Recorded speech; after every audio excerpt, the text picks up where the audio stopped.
نشئی لوگوں کو آپ نے دیکھا ہوگا، وہ مزے کے لیے چرس پیتے ہیں، ہیروئن پیتے ہیں، حالانکہ ان کو پتہ ہے کہ اس سے ہمارا مستقبل خراب ہو رہا ہے، تباہ ہو رہا ہے۔ ہیروئن چی چوریاں کرتے ہیں، پکڑے جاتے ہیں، مارے کھاتے ہیں، ان کو نشہ چاہیے۔ آپ نے کوئی ہیروئن چی نہیں دیکھا ہوگا 70 80 سال 90 سال جیا ہو، کہیں بھی ان کی عزت نہیں ہوتی، کوئی ان سے دوستی لگانا پسند نہیں کرتا، لوگ اپنے بچوں کو منع کرتے ہیں ان کے ساتھ مت بیٹھو، لیکن وہ تھوڑے سے نشے کے لیے، تھوڑی سی لذت کے لیے اس نے اپنی زندگی کو تباہ کر دیا ہوتا ہے۔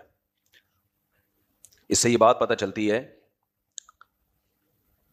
کہ انسان لذتوں کا دیوانہ ہوتا ہے، خواہشات کا دیوانہ ہوتا ہے، لیکن اگر وہ اپنی خواہشات کو اپنی عقل کے تحت نہ لے کر آئے، لگام نہ دے اپنی خواہشات کو، تو یہ خواہشات اس کا بیڑا غرق کر دیتی ہیں۔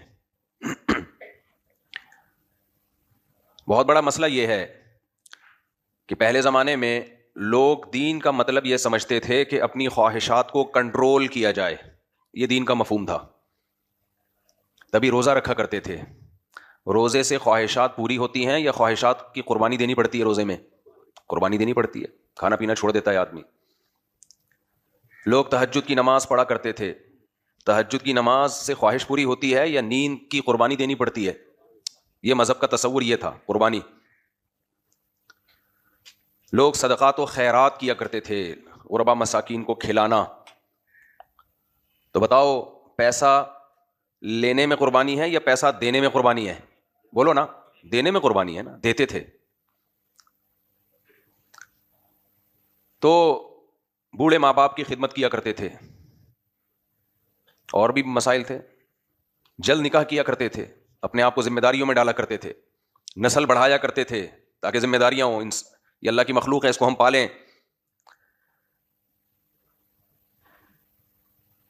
اب ہر چیز الٹی ہو گئی ہے، ہر چیز الٹ ہو گئی ہے۔ کوئی اتنی بڑی بات نہیں تھی، اتنی بری بات نہیں تھی کہ اگر نظام الٹا ہو جائے، ہو جاتا ہے کبھی آدمی سیدھا چلتا ہے کبھی الٹا چلتا ہے، لیکن ظلم یہ ہوا کہ اس الٹے سسٹم کو اسلام کہا جانے لگا ہے۔ سمجھ رہے ہیں کہ نہیں سمجھ رہے؟ میں بتاتا ہوں کیسے۔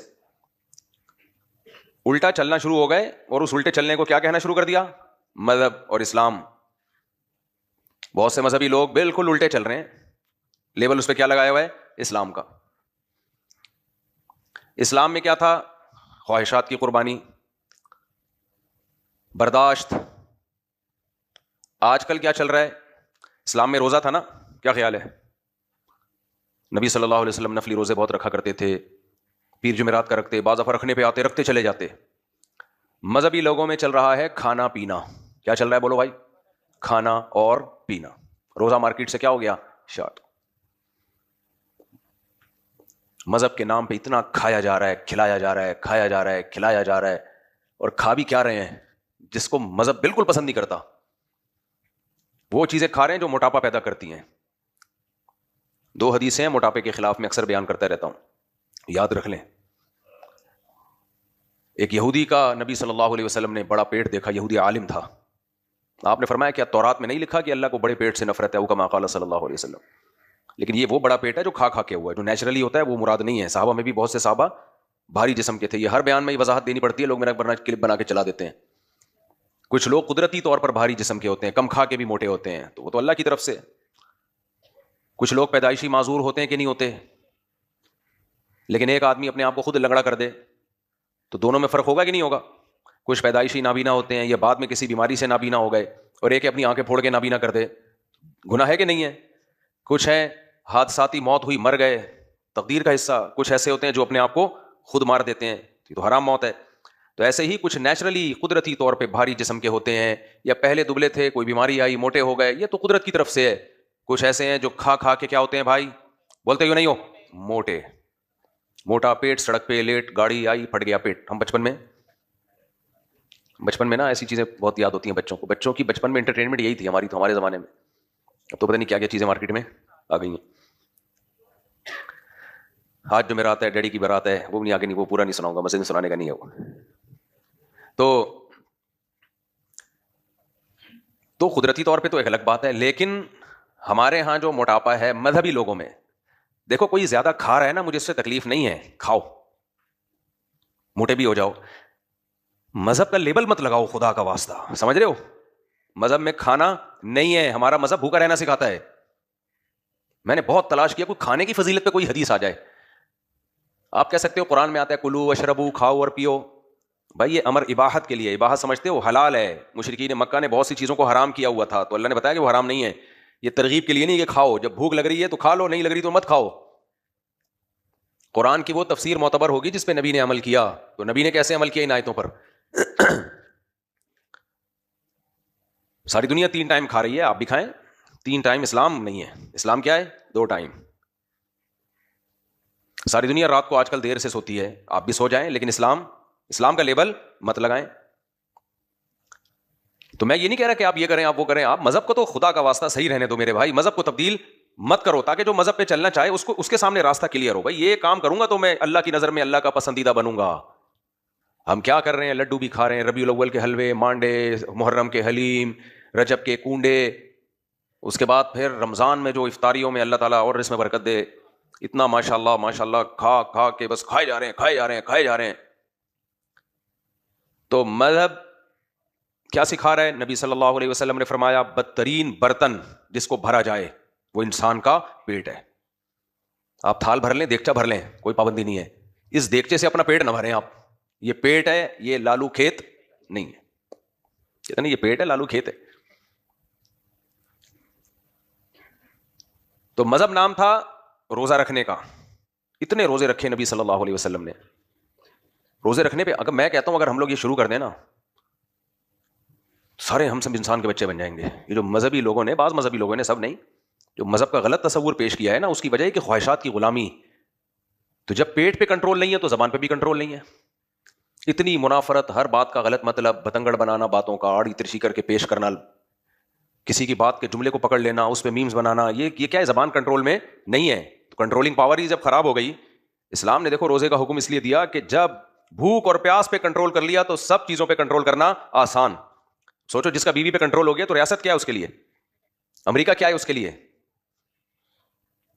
مشکل چیز پہ کنٹرول کر لو گے نا تو آسان چیزوں پہ کنٹرول آسان ہو جائے گا. کنٹرولنگ پاور بڑھ جائے گی آپ کی.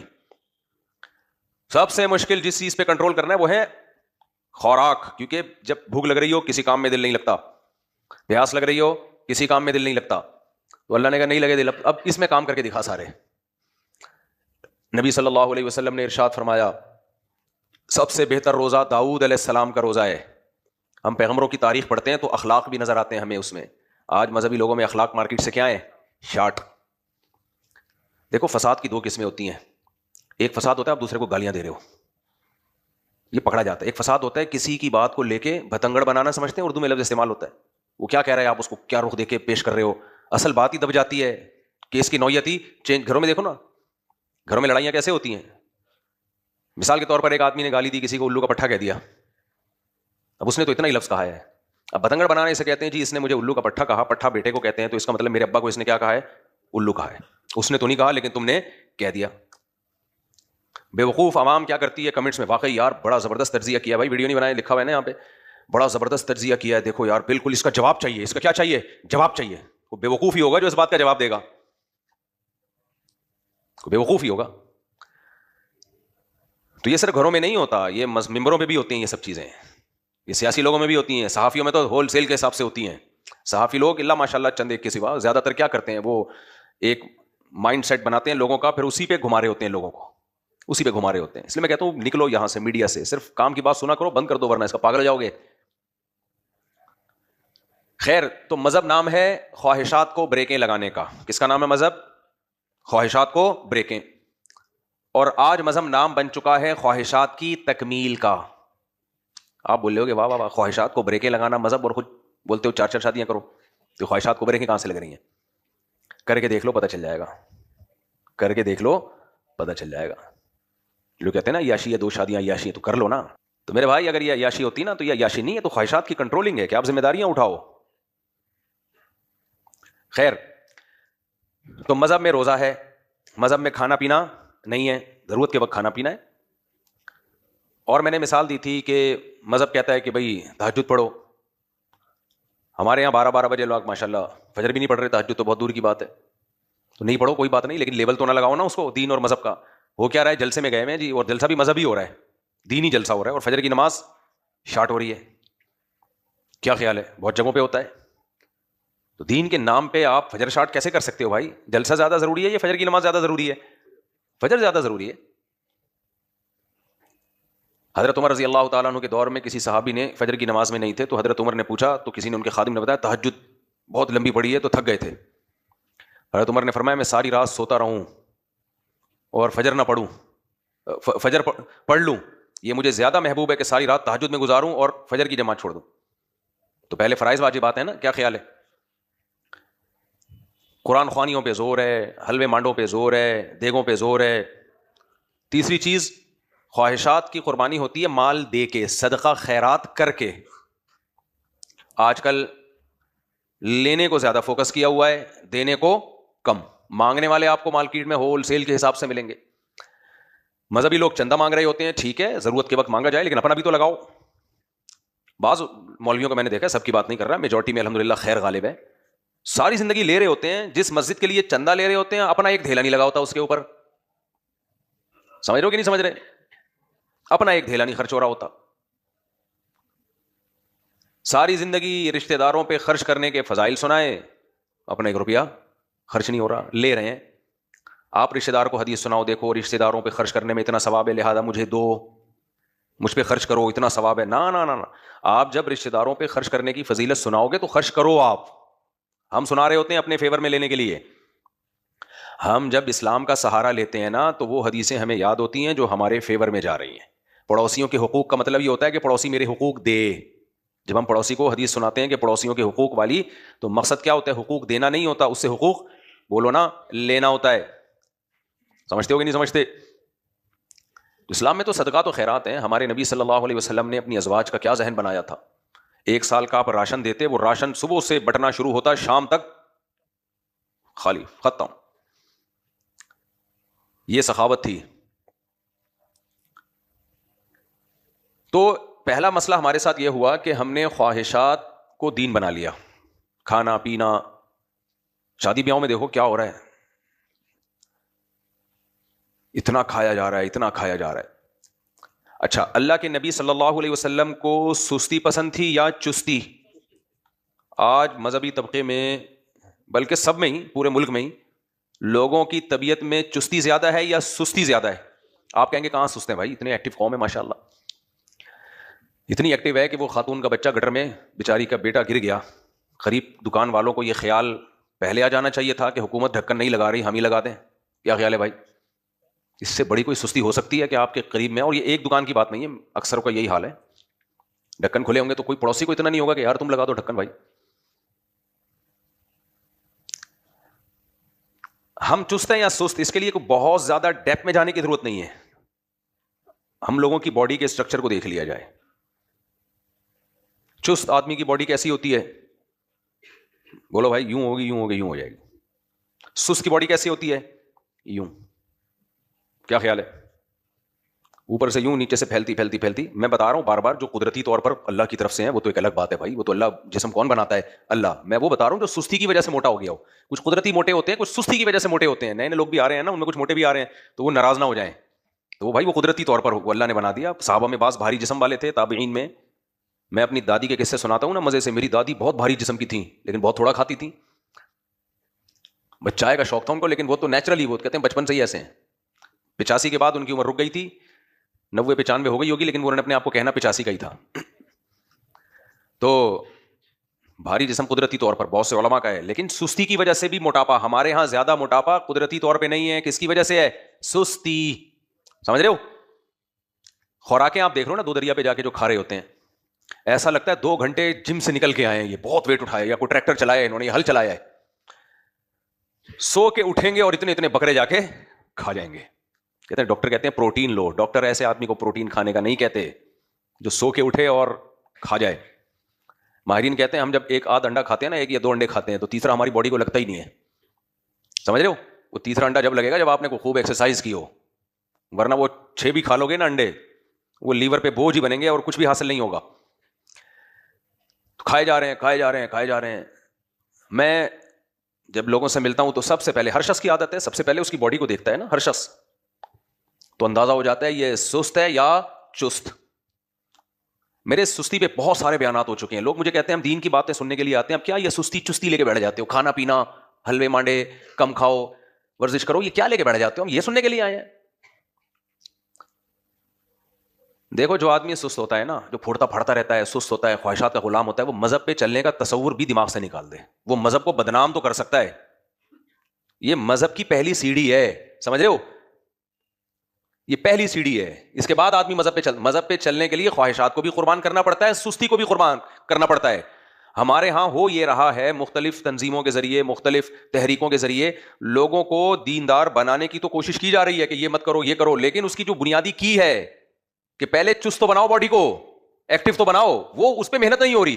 لہذا وہ سنتا ہے, اٹھ کے چلا جاتا ہے, کچھ کوئی اثر نہیں ہوتا, تھوڑی دیر کے لیے موٹیویشن ملتی ہے, پھر ویسے ہی فارغ, ہر کام میں سست, ہر کام میں پیچھے.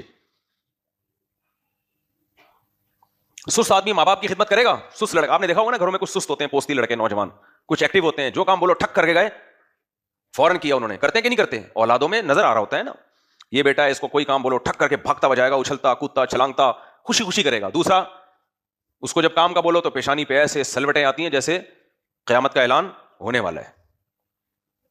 دائیں بائیں کلا بازیاں کھائے گا, پھر دکان بھیجا تو کہیں اور چلا گیا, وہاں بیٹھ گیا. ہوم ورک کر رہا ہوگا تو بیٹھ کے باتیں زیادہ کر رہا ہوگا. ہوم ورک, ہمارے ایک دوست تھا بچپن میں, کبھی ہم اس کے پاس جاتے کھیلنے کے لیے نا, بہت سست تھا وہ, اللہ تعالیٰ انتقال ہو گیا, کسی کو پتہ نہیں چلے گا کس کی بات ہو رہی ہے. تو وہ میں دیکھتا تھا وہ ہوم ورک, میں جب مجھے ہوم ورک ملتا تھا, ہم کرنا ہوتا کر لیتے, نہیں کرنا ہوتا تو کرتے ہی نہیں, ہم جاؤ نہیں کر رہے, مار کھا لیں گے اسکول میں, کوئی اتنا بڑا مسئلہ نہیں ہے. 2-4 تھپڑ ٹیچر کے اگر پڑ جائیں, پہلے زمانے میں ایسا ہی تھا, 2-4 چماٹے پڑ جائیں اور آدھے گھنٹے کی محنت سے جان چھوٹ جائے, ہم بیلنس کرتے تھے کہ ترازو کے ایک پلڑے میں ہوم ورک رکھا جائے, اس میں آدھا گھنٹہ لگ رہا ہے, 2 یا 3 چماٹ میں چند سیکنڈ لگ رہے ہیں, تو چماٹ بہتر ہے, کیا خیال ہے, کھا لیں گے. یعنی اس کی وجہ سستی نہیں ہوتی تھی, ہم پلس مائنس کرتے تھے کہ یار 2 تھپڑ کھا لیں گے, ابھی کون بیٹھ کے ہوم ورک کرے. پھر ہوم ورک بھی تو کوئی ڈھنگ کا ہو نا, اسکولوں میں کیا ہے, جو کتاب میں لکھا ہوا وہی کہہ رہے ہیں یہاں لکھ کے لاؤ. بعض دفعہ اس میں یہ حکمت ہوتی ہے کہ یاد ہو جائے گا لکھنے سے, وہ اگر حکمت ہے تو ٹھیک ہے, بعض دفعہ یہ حکمت بھی نہیں ہوتی, بس ٹیچر کو کاپیاں بھرنی ہوتی ہیں تاکہ دکھا سکے ٹیچر کہ دیکھو میں نے کتنا کام کروایا, میں نے کتنا کام. تو ہم تو پلس مائنس کرتے تھے کہ 2-3 تھپڑ دیکھ لیتے ہیں. آج کل کے بچے ایسے چھوئی موئی ہیں, ایسے چھوئی موئی بچے ہیں, ان کو تھوڑا سا ڈانٹ دو تو سیلف ریسپیکٹ کے خلاف ہو جاتا ہے ان کے. ابے تم فرعون کی نسل ہو, فرعون کی اولاد ہو. ایسے بچے زیادہ نفسیاتی ہوتے ہیں, پتہ ہے آپ کو. باہر ملکوں میں جہاں بچوں کو ڈانٹنے پر بھی, میں بچوں کے مارنے کے خلاف ہوں, نابالغ بچے کو کوئی اس زمانے میں تو ہاتھ لگانے کی اجازت نہیں ہے. بالغ بچہ ہو تو پھر والدین کی اجازت سے آپ اس پہ ہاتھ اٹھا سکتے ہیں, لیکن ماں باپ تو اٹھا سکتے ہیں نا نابالغ پہ بھی. تو اب تو ڈانٹ بھی نہیں سکتے, بچہ اپنی ایسی رسپیکٹ کے خلاف ہو گیا. اس میں دیکھو 2 بے اعتدالیاں ہیں, وہ میں بتاتا ہوں. بیلنس کیا ہے اس میں. کچھ ماں باپ کیا کرتے ہیں, بچے کو بالکل نہیں ڈانٹنا, سیلف ریسپیکٹ کے خلاف ہے. نفسیاتی ڈاکٹر بھی ماں باپ کو اور نفسیاتی بنا دیتے ہیں. بچے کو جب آپ یوں ڈانٹیں گے تو اس کی عزت مجروح ہوگی, پھر وہ یوں پھر محسوس کرے گا, پھر وہ ایگریسو ہوگا. وہ پورے انہوں نے نا ہارمونس کی کتاب پڑھی ہوئی ہوتی ہے بچوں کے, ڈوپامین نکلے گا, پھر وہ والے ہارمون نکلیں گے, پھر یہ والے ہارمون نکلیں گے, بہت سارے ہارمونز ہیں, وہ انہوں نے نام یاد کیے ہوتے ہیں. کتابوں کی دنیا اور ہوتی ہے میرے بھائی, پریکٹیکل لائف. یہ ہارمون آدم علیہ السلام کے دور سے نکلتے آ رہے ہیں, اس وقت تو کوئی کتاب نہیں تھی. کیسے کیسے عظیم لوگ پیدا ہوئے کہ نہیں ہوئے, نہیں یار میرے غالب باز. نفسیاتی جو ڈاکٹرز ہیں وہ کہتے ہیں جب آپ بچے کو ایسے ڈانٹتے ہیں نا, اور سب کے سامنے ڈانٹ دیا آپ نے, اب مجھے وہ ہارمونز کے نام تو پورے یاد نہیں ہے, تو وہ میلاٹونن ہے اور ڈوپامین ہے, یہ 2-3 بڑے بڑے جمشید ہارمون کہہ دیتے ہیں ہم اس کو. یہ والے ہارمونز نکلتے ہیں. پھر جب آپ اس کو, وہ خوشی کے ہارمونز نکلتے ہیں. پھر جب آپ اس کو بے عزت کرتے ہو تو بے عزتی کے ہارمونز نکلتے ہیں, ہم اس کو بے عزتی کے ہارمون کہہ دیتے ہیں سیدھے دیسی زبان میں, کیا خیال ہے. پھر یہ والے ہارمون نکلتے ہیں. پھر ماں باپ جب یہ ڈاکٹروں کی کلپ دیکھتے ہیں خود بیچارے ڈپریشن میں جاتے ہیں, یار بہت مشکل ہے جو ان کے ہارمون ہیں ان میں بیلنس رکھنا, ایسا نہ ہو خوشی کے زیادہ نکل جائیں. کیا خیال ہے. 4 شادیوں کی باتیں شروع کر دے گا, جیسی زیادہ خوشی کے نکلے نا تو بچہ وہ بھی آؤٹ ہو جائے گا. ہارمون میں بیلنس رکھنا ہے نا, تو وہ اتنا ٹینشن والا کام بنا. بچوں کی تربیت خدا کی قسم بہت آسان ہے. 2 کام کر لو, ایک تو بچے زیادہ پیدا کرو, دوسرا غلط لوگوں میں کھیل لینا دو, بس 2 کام کر لو. کوئی ٹینشن والا کام نہیں. یہ ان لوگوں کی مذاہب ہے جن کے 1-1 بچے ہوتے ہیں, وہ کمبخت سارا دن ہارمونز کو بیلنس کرنے میں لگے رہتے ہیں. جب زیادہ بچے ہوتے ہیں آپس میں ہی ایک دوسرے کے ہارمونز کو وہ بیلنس کرتے ہیں, ڈانٹ کے بھی, لڑ کے بھی, ٹماٹے مار کے بھی, ایک دوسرے کو اپریشیٹ کر کے بھی. وہ نارمل بچہ بنتا ہے. بہن بھائیوں اس کے بہت سارے کھیلنے کودنے کے لیے. ماں باپ کا کام صرف یہ ہوتا ہے دیکھتے ہیں ان کی ایکٹیویٹی پہ نظر رکھیں, غلط سمت میں تو نہیں جا رہے کہیں, ہیں کچھ چرسیوں کے ساتھ اٹھنا بیٹھنا تو نہیں ہو رہا, بدتمیز تو نہیں بن رہے. بس فیملی پلاننگ والوں نے بنا دیا, وہ 1-2 بچے 2 تربیت والے, کہاں تربیت والے ہو رہے ہیں یہ جو پیدا ہو رہے ہیں. حال تو دیکھو, یونیورسٹیوں میں نشہ کر رہے ہیں, لڑکیوں سے زنا کر رہے ہیں, ماں باپ کی ایک نہیں سنتا آج کوئی. باپ ایک لفظ ان کو بول دے تو ناک پہ مکھی بٹھا کے بیٹھ جاتے ہیں. نہ ماں کا احترام ہے, نہ بھائی کا احترام ہے, نہ باپ کا احترام ہے, نہ چچا ماما, سب برباد ہو گیا. جینس کی پینٹیں پہن کے لڑکیاں جا رہی ہیں یونیورسٹیوں میں, ڈیٹے مار رہی ہیں, لڑکے سگریٹ پی رہے ہیں, چرس پی رہے ہیں, ڈرگس لے رہے ہیں, کہہ رہے ہمیں سکون نہیں ملتا. یہ ہے وہ دو جو تربیت یافتہ پیدا ہوئے ہیں. سمجھتے ہو کہ نہیں سمجھتے؟ لوگ کہتے ہیں 15ویں صدی میں 21ویں صدی میں یہ مولوی زیادہ بچوں کی باتیں کرتا ہے, پاگل ہو گیا ہے. اللہ کا شکر ہے میں پاگل نہیں ہوا, پاگل آپ ہوئے ہو. ٹھیک ہے, 21ویں صدی ہو 22ویں صدی ہو, نیچر کے اصول کبھی بھی تبدیل نہیں ہوتے, سمجھتے ہو؟ فطرت کبھی بھی چینج نہیں ہوتی. 10,000 سال پہلے بھی روٹی کو دانتوں سے چبا کے کھانا پڑتا تھا, 10,000 سال کے بعد بھی کیا ہے, دانتوں سے چباؤ گے. یہ نہیں کہ سائنس نے ترقی کر لی ہے تو اب روٹی کو گرائنڈ کر کے جوس بنا کے پی لو, یا پلاسٹک کی روٹیاں کھانا شروع کر دو, یا گلوکوز کے انجیکشن پہ سیٹ ہو جاؤ. ایسا نہیں ہوگا. ڈاکٹر کہتے ہیں نا جن کو ڈرپیں چڑھ رہی ہوتی ہیں, بھائی ایک آدھ ڈرپ کافی, اب کھا, طاقت آئے گی کس سے؟ وہ کہے گا ڈاکٹر صاحب ڈائریکٹ گلوکوز جب جا رہا ہے تو مجھے پراٹھے پھوڑنے کی کیا ضرورت ہے؟ ڈاکٹر کہے گا بھائی نیچرل کیا ہے, کھانا ہے, کھا کے جو انرجی ملتی ہے وہ ہے نیچرل. گلوکوز تو سارا دینے کے لیے بوتل چڑھا دی, اب چل شاباش نکل یہاں سے. وہ بوتلیں لے کے سارا دن گھوم رہا ہے کہ کھانے کا میرے پاس ٹائم نہیں ہے, بس جب بھوک لگے گلوکوز چڑھا لو, جب آئرن کی ضرورت ہو تو آئرن کے انجیکشن ٹھوک دو, میگنیشیم کی ضرورت ہو میگنیشیم کی گولی کھا لو, چل جائے گا. جاپان کے سائنسدان نہیں چل رہے, وہ بھی کھا رہے ہوتے ہیں, وہ بھی کھا رہے ہوتے ہیں. جب چاند وان پہ جاتے ہیں تو ایک آدھ ہفتے کے لیے پھر وہ کچھ ایسا کچھ سسٹم بنا کے چلے جاتے ہیں, وہ بھی زیادہ عرصے نہیں چلتا.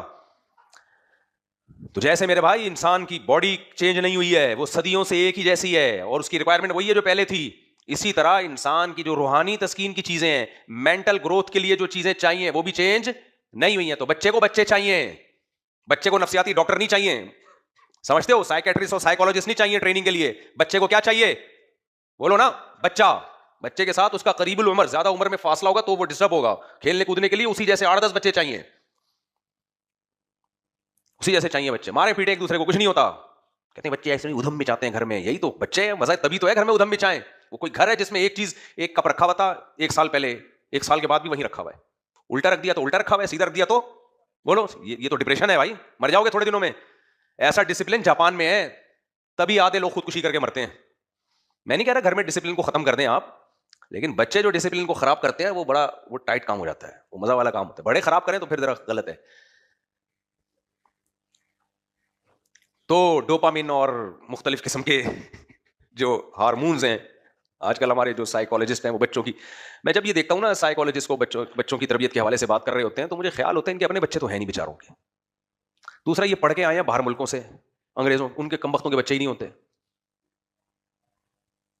آؤ کبھی اورنگی ٹاؤن خوشبو لگا کے آؤ, سرجانی ٹاؤن آؤ, اپنے شاگردوں سے. تم 30 بچے 4 شادیوں سے, ایک سے نہیں ہو سکتے 30, پل رہے ہیں ایسے ہٹے کٹے خوبصورت, حالے غریب لوگ ہیں, کھا بھی رہے ہیں, اللہ دے بھی رہا ہے روزی, اور زیادہ اچھے ہیں, وفادار ہیں, خدمت گزار ہیں. میں نے بتایا نا میرا ایک شاگرد تھا, 30 بہن بھائی.